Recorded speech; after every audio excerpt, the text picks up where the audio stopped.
اعوذ باللہ من الشیطان الرجیم بسم اللہ الرحمن الرحیم وآخرون مرجون لأمر اللہ، کچھ اور لوگ ہیں جن کو ڈھیل دی گئی اللہ تعالیٰ کے حکم سے، اما یعذبہم و اما یتوب علیہم، یا ان کو سزا دے یا متوجہ ہو اوپر ان کے، مہربانی کرے اوپر ان کے، واللہ علیم حکیم، اور اللہ تعالیٰ جاننے والا حکمت والا ہے۔ والذین اتخذوا مسجدا ضرارا، وہ لوگ جنہوں نے بنائی مسجد ضراراً تکلیف پہنچانے کے لیے، وکفراً اور کفر کے لیے، وتفریقا بین المؤمنین اور تفرقہ ڈالنے کے لیے درمیان مؤمنین کے، وارصادا لمن حارب اللہ ورسولہ، اور واسطے گھات لگانے اس شخص کے جس نے لڑائی کی اللہ تعالیٰ سے اور اس کے رسول سے، من قبل اس سے پہلے، وَلَا يَحْلِفُنَّ إِنْ أَرَدْنَا إِلَّا الْحُسْنَى، اور البتہ ضرور قسم کھائیں گے نہیں ارادہ ہمارا، إِلَّا الْحُسْنَى مگر بھلائی کا، وَاللَّهُ يَشْهَدُ إِنَّهُمْ لَكَاذِبُونَ، اور اللہ تعالیٰ گواہ ہے بے شک وہ البتہ جھوٹے ہیں۔ لا تقم فیہ ابدا، نہ کھڑے ہوں اس میں ابدا آپ کبھی بھی، لمسجد اسس علی التقوی، البتہ وہ مسجد جس کی بنیاد رکھی گئی اوپر تقوی کے، من اول یوم پہلے دن سے، احق ان تقوم فیہ وہ زیادہ لائق ہے کہ آپ کھڑے ہوں اس میں، فیہ رجال اس میں ایسے لوگ ہیں، یحبون ان یتطہروا جو محبت کرتے ہیں، پسند کرتے ہیں پاک رہنے کو، واللہ یحب المطہرین اور اللہ تعالیٰ محبت کرتا ہے پاک رہنے والوں سے۔ تبوک کی تفصیلات چلی آ رہی ہیں۔ گزشتہ پیوستہ اسباق میں آپ نے سماعت فرمائی، کچھ منافقین وہ تھے جنہوں نے ادھر بہانہ کیا، چھٹی لے لی، کچھ وہ تھے جنہوں نے ضرورت محسوس نہیں کی چھٹی لینے کی، اور اسی طرح پیچھے رہنے والوں میں مخلصین بھی تھے جن کی تعداد 10 کے قریب ہے، 7 کی تو عام موافقہ اعلان ہو گیا، وآخرون اعترفوا بذنوبہم خلطوا عملا صالحا وآخر سیئا۔ 3 خواص میں سے تھے جن میں 2 بدری صحابی ہیں اور 1 سابقون میں سے ہیں۔ چونکہ ان 3 کا مقام اللہ رب العزت کے ہاں زیادہ تھا، اس لیے امتحان بھی اتنا ہی بڑا ان پہ آ گیا۔ وآخرون مرجون لأمر اللہ میں انہی کا ذکر ہے کہ کچھ اور جن کو ڈھیل دی گئی اللہ تعالیٰ کے حکم سے، اما یعذبہم یا اللہ تعالیٰ ان کو سزا دے، و اما یتوب علیہم یا اللہ تعالیٰ ان کی توبہ قبول کر لے، اللہ تعالیٰ ان پہ مہربانی کرے، واللہ علیم حکیم۔ وہ 3 کون کون تھے؟ حضرت کعب بن مالک، حضرت مرارہ بن ربیع اور حضرت ہلال بن امیہ رضی اللہ تعالیٰ عنہم اجمعین۔ 50 دن تک ان کی توبہ قبول نہیں ہوئی، رو رو کر اپنے رب کو انہوں نے منایا، آخر 50 دن کے بعد ان کی توبہ کا اعلان ہوا۔ وہ آگے تذکرہ ان کا آ رہا ہے۔ اگلی آیت میں والذین اتخذوا مسجدا ضرارا، اللہ تعالیٰ نے منافقین کے ایک منصوبے کا ذکر کیا۔ آپ علیہ السلام تبوک کی تیاری فرما رہے تھے۔ ابو عامر جو عیسائیوں کا راہب اور پادری تھا، پہلے وہ یہودی تھا، یہودیت کے بعد اس نے نصرانیت قبول کی، اور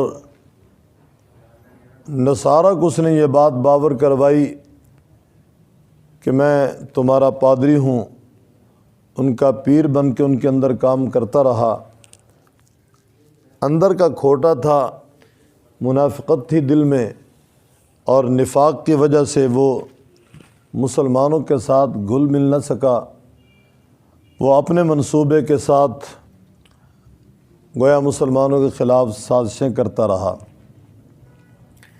12 کے قریب لوگ تھے مدینہ طیبہ میں۔ اس سے پہلے آپ یہ سن چکے تمام جنگوں میں اس کا حصہ رہا ہے۔ یہ بڑا شرارتی آدمی تھا۔ تمام جنگوں میں، جنگ حنین کے بعد پھر یہ ملک شام چلا گیا کہ وہاں جا کر بادشاہوں سے ملتا ہوں اور میں ایک بڑا لشکر لے کر مقابلہ کروں گا۔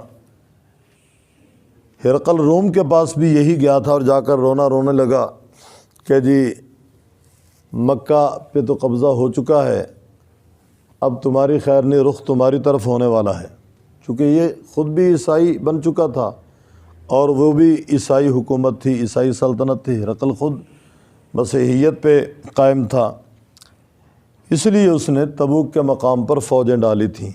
اس ظالم کی شرارت دخل انداز ہوئی تو ادھر مدینہ طیبہ میں اس شخص نے 10-12 لوگ اپنی جماعت میں شامل کیے اور ان لوگوں سے کہا کہ ایک کمرہ تیار کرو جس کو نام مسجد کا دو۔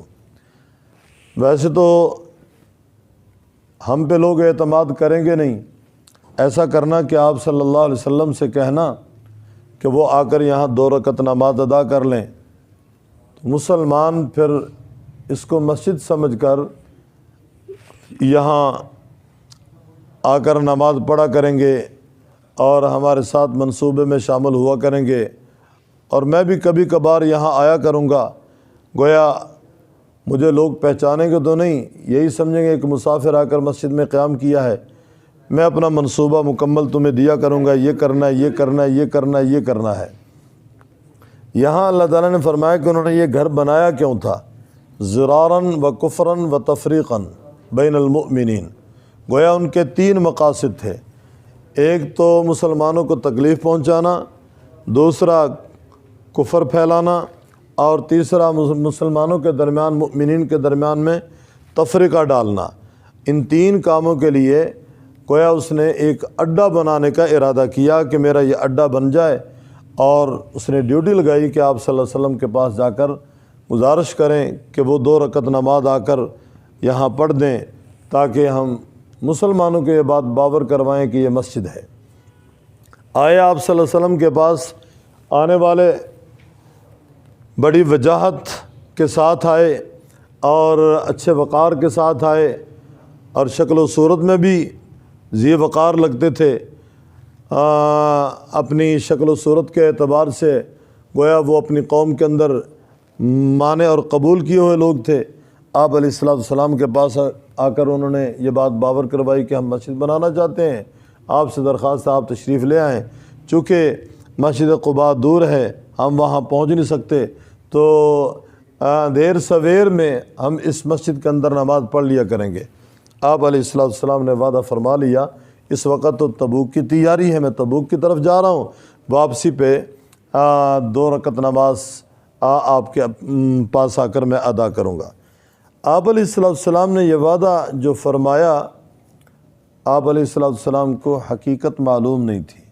معلوم ہوا جب تک اللہ تعالیٰ نہ بتلائیں پیغمبر کو پتہ نہیں چلتا، کیونکہ عالم الغیب والشہادہ صرف اور صرف اللہ رب العزت کی ذات ہے۔ آپ علیہ السلام نے وعدہ فرما لی کہ ٹھیک ہے، تبوک سے واپسی پہ 2 رکعت نماز آپ کے پاس پڑھوں گا۔ آپ صلی اللہ علیہ وسلم تبوک کی طرف تشریف لے گئے۔ آپ علیہ السلام ابھی تشریف لانے ہی والے تھے، یعنی مدینہ طیبہ پہنچے نہیں تھے، تو راستے ہی میں اس آیت کا نزول ہوا، والذین اتخذوا مسجدا ضرارا وکفرا وتفریقا بین المؤمنین وارصادا لمن حارب اللہ ورسولہ من قبل ولا يحلفن ان اردنا الا الحسنى واللہ یشہد انہم لکاذبون۔ آپ علیہ السلام کو بتا دیا کہ یہ جو لوگ آپ کے پاس آئے تھے نا، یہ مسجد نہیں ہے، بلکہ یہ ایک تکلیف پہنچانے کا ایک اڈا ہے، کفر پھیلانے کا ایک اڈا ہے، تفریق درمیان مؤمنین کے، گویا تفریق بین المؤمنین کا ایک اڈا ہے، وَإِرْصَادًا لِمَنْ حَارَبَ اللَّهَ وَرَسُولَهُ، اور یہ اس شخص کے لیے بنایا جا رہا ہے جو اللہ اور اس کے رسول سے لڑتا چلا آ رہا ہے، وہ ابو عامر راہب، ابو عامر راہب۔ اب دیکھیں اللہ کی شان دیکھیں، جتنا یہ بڑا کھوٹا تھا اور ظالم تھا اور منافق پرلے درجے کا بے ایمان تھا، اللہ تعالیٰ نے اس کے گھر میں اتنا ہی ایک مخلص صحابی پیدا کر دیا، حضرت حنظلہ رضی اللہ تعالیٰ عنہ، وہ جو احد کے میدان میں شہید ہوئے، جن کو غسیل الملائکہ کہا جاتا ہے، فرشتوں نے ان کو غسل دیا تھا۔ یہ حنظلہ یہ ابو راہب کے بیٹے تھے۔ یہ ہمارے شیخ استاد محترم حضرت مولانا صوفی عبدالحمید صاحب سواتی رحمۃ اللہ علیہ نے لکھا ہے کہ ابو عامر راہب کا بیٹا یہ حضرت حنظلہ ہے رضی اللہ تعالیٰ عنہ، غسیل الملائکہ جن کو کہا جاتا ہے۔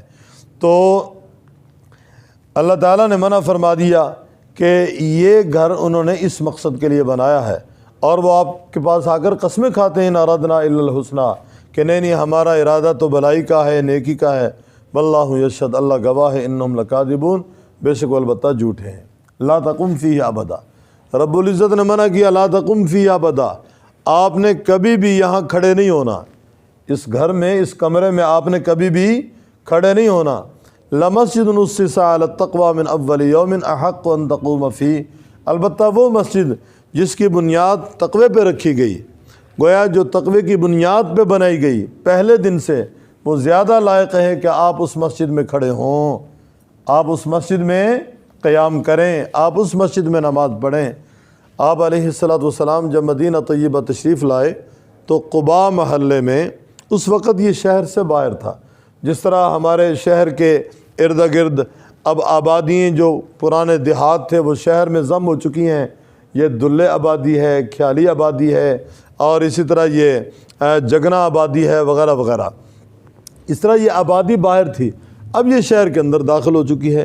تو اس قباء محلے میں آپ علیہ السلام، آپ کے ساتھ حضرت ابوبکر صدیق رضی اللہ تعالیٰ عنہ، 2-4 اور ساتھی تھے، 14 دن یا 20 دن آپ علیہ السلام نے یہاں قیام فرمایا، اور گھر تھا حضرت کلثوم ابن حدم رضی اللہ تعالیٰ عنہ کا، ان کے گھر میں تشریف فرما تھے، لیکن آپ علیہ السلام پریشان رہتے تھے۔ حضرت کلثوم فرمانے لگے، اللہ کے رسول آپ پریشان کیوں ہیں؟ کلثوم صحابی کا نام ہے، کلثوم ابن حدم صحابی کا نام ہے۔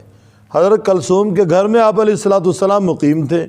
حضرت کلثوم آپ علیہ السلام کے چہرے سے محسوس کر رہے تھے کہ آپ پریشان ہیں۔ اے اللہ کے رسول آپ پریشان کیوں ہیں؟ آپ علیہ السلام کے بارے میں شاید انہوں نے اس وقت اظہار نہ کیا، ڈرتے تھے، خوف زدہ تھے، ہمت نہیں ہو رہی تھی کہ آپ سے پوچھیں، اور یہ بھی خیال تھا کہ ہجرت ایک بڑا مشقت والا مرحلہ ہے، گھر چھوڑ کر آئے ہیں اور شہر چھوڑ کر آئے ہیں، اپنا جائے مولد چھوڑ کر آئے ہیں، اور مکہ مکرمہ میں کعبۃ اللہ چھوڑ کر آئے ہیں، کعبۃ اللہ کا طواف چھوڑ کر آئے ہیں، اس لیے شاید آپ صلی اللہ علیہ وسلم پریشان ہیں۔ تو حضرت کلثوم نے آپ صلی اللہ علیہ وسلم سے ہمت کر کے پوچھ لیا، اللہ کے رسول آپ پریشان کیوں ہیں؟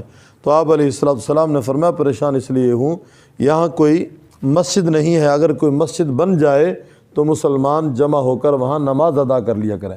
فرمانے لگے، اللہ کے رسول یہ رقبہ سارا میرا ہے، بلا شرکت غیرے، یہ رقبہ سارا میرا ہے، آپ لکیر کھینچ دیں، ہم مسجد بنائیں گے یہاں۔ یہ قباء مسجد اس وقت بنی، یہ قباء مسجد اس وقت بنی، اور بڑی فضیلت ہے۔ آپ علیہ السلام نے فرمایا، جو اپنے گھر سے وضو کر کے یہاں آ کر 2 رکعت پڑھتا ہے اسے 1 عمرے کا ثواب ملتا ہے۔ جو شخص اپنے گھر سے وضو کر کے یہاں آ کر 2 رکعت پڑھتا ہے، آپ علیہ السلام کا معمول تھا ہفتے کے روز قباء میں جانے کا، اور پیدل تشریف لے جاتے تھے۔ آپ کو اللہ تعالیٰ توفیق دے، جائیں، بعد کا سفر بھی ہوا ہے آپ میں سے، 5 نمبر گیٹ سے پیدل 5-10 منٹ کا راستہ ہے، 10 سے 12 منٹ لگ جائیں گے، آگے قباء مسجد آ جاتی ہے۔ اور فضیلت والی مساجد میں قباء والی مسجد کا نمبر 4 ہے۔ سب سے پہلے مسجد حرام کی فضیلت ہے، مسجد حرام کے بعد مسجد اقصیٰ ہے، مسجد اقصیٰ کے بعد مسجد نبوی ہے، اور اس کے بعد مسجد قباء ہے۔ تو اللہ تعالیٰ نے فرمایا کہ اس مسجد میں آپ نے کھڑے نہیں ہوئے، چونکہ یہ مسجد ہے ہی نہیں، آپ نے آئندہ گویا کہ اس مسجد میں کھڑے ہونا ہے جو مسجد تقوی کی بنیاد پہ بنائے گی۔ وہ یہ مسجد تھی، مسجد قباء، پہلے چھوٹی تھی، اب موجودہ حکومت نے اس کو بڑا وسیع کر دیا ہے، بڑے اچھے انتظامات ہیں مسجد قباء میں۔ آپ علیہ السلام نے 4 افراد کی ڈیوٹی لگائی، جاؤ جا کر مسجد زرار کو مسمار کر دو اور آگ لگا دو۔ چنانچہ یہ 4 صحابی وہاں پہنچے، حضرت مالک ابن دخشم، مان ابن عدی، عامر ابن سکن اور وحش ابن حرب رضی اللہ تعالیٰ عنہم اجمعین۔ ان چاروں نے جا کر مسجد کو مسمار کیا اور آگ لگا دی، جلا دیا۔ فرمایا مسجد قباء میں آپ نے جانا ہے، اب فیہ رجال، اس میں ایسے لوگ ہیں یحبون ان یتطہروا، جو طہارت کو پسند کرتے ہیں۔ آپ علیہ السلام نے قباء والوں سے پوچھا، قباء والوں بتاؤ تمہارا کون سا ایسا عمل ہے جو اللہ تعالیٰ کو محبوب، اللہ تعالیٰ کو پسند آ گیا، اللہ رب العزت نے تمہاری تعریف قرآن پاک میں کی ہے؟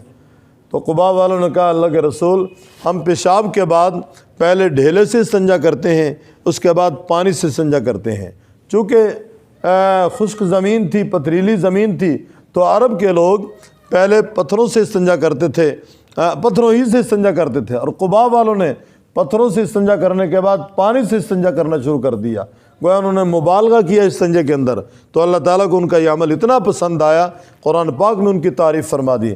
فرمایا فیہ رجال، اس میں ایسے لوگ ہیں یحبون ان یتطہروا، پسند کرتے ہیں پاک رہنے کو، واللہ یحب المطہرین، اللہ تعالیٰ محبت کرتا ہے پاک رہنے والوں سے۔ سمجھ آ گئی بھائی؟ وآخرون مرجون، اور کچھ اور جن کو ڈھیل دی گئی اللہ تعالیٰ کے امر سے، اما یعذبہم، یا ان کو سزا دے، و اما یتوب علیہم، یا اللہ تعالیٰ ان پہ مہربانی فرمائے، واللہ علیم حکیم، اور اللہ تعالیٰ جاننے والا حکمت والا ہے۔ والذین اتخذوا مسجدا ضرارا، وہ لوگ جنہوں نے بنائی مسجد ضرار تکلیف پہنچانے کے لیے، وکفراً، اور کفر کرنے کے لیے، وتفریقاً، اور تفریقہ ڈالنے کے لیے، بین المؤمنین، مؤمنین کے درمیان، وارصادا لمن حارب اللہ، اور واسطے گھات لگانے اس شخص کے جو لڑتا ہے اللہ تعالیٰ اور اس کے رسول سے، جو لڑتا رہا اللہ تعالیٰ اور اس کے رسول سے، من قبل، اس سے پہلے، وَلَا يَحْلِفُنَّ إِنْ أَرَدْنَا إِلَّا الْحُسْنَى، البتہ ضرور قسمیں کھائیں گے آپ کے سامنے آ کر، ان اردنا الا الحسنى، نہیں ارادہ ہمارا مگر بھلائی کا، واللہ یشہد انہم لکاذبون، اللہ تعالیٰ گواہ ہے بے شک البتہ جھوٹے ہیں۔ لا تقم فیہ ابدا، آپ نہ کھڑے اس میں کبھی بھی، لمسجد اسس علی التقوی، البتہ وہ مسجد جس کی بنیاد رکھی گئی اوپر تقوی کے، من اول یوم، پہلے دن سے، احق، وہ زیادہ لائق ہے، ان تقوم فیہ، کہ آپ اس میں کھڑے ہوں، فیہ رجال، اس میں ایسے لوگ ہیں، یحبون ان یتطہروا، پسند کرتے ہیں کہ وہ پاکی حاصل کریں، واللہ یحب المطہرین، اللہ تعالیٰ پسند کرتا ہے پاک رہنے والوں کو، محبت کرتا ہے پاک رہنے والوں سے۔